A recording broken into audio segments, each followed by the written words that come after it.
What's up, Lions? Hope you guys are doing good. Today we're going to practice two drills. The first drill we're going to practice is the earthquake drill. Now the earthquake drill is not one you have to practice too hard for, because an earthquake, there's really no warning signs. The only warning sign is things start shaking a little bit. So if things start shaking, then you know it's an earthquake. First thing you need to do is you need to crawl underneath your desk, all right, like this. And then you're going to want to grab a hold of one of the table legs, okay? Because if the earth is starting to shaking, the desk might start shaking too, and you want to make sure you hold that thing over your head, because you don't want to have things fall down on your head, right? So stay under there, and you just wait for a few seconds or so until the earthquake drill is over. Then make sure everything's clear, and wait for further instructions from your teachers. Make sense? Piece of cake.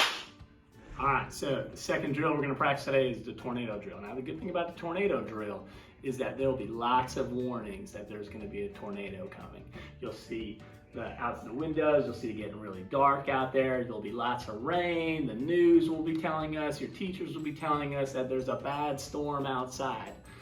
So you will know ahead of time that we're going to go into the tornado warning. So just remain calm when that happens, okay? So if teacher says, hey guys, let's head on out into the hallway, we're going to get ready for our tornado drill.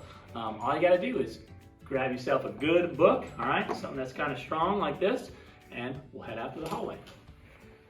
Okay, so once you're out in the hallway, you want to get away from those big windows. You want to find yourself a good, strong wall, and you want to go ahead and get your knees down, and you want to put this book over your head. You want to get up against this wall as close as you can get, okay?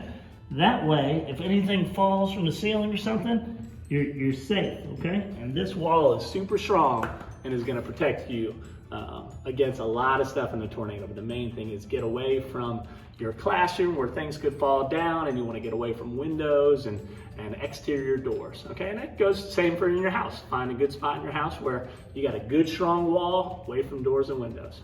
All right, guys, I want you guys to go ahead and practice these two drills with your class.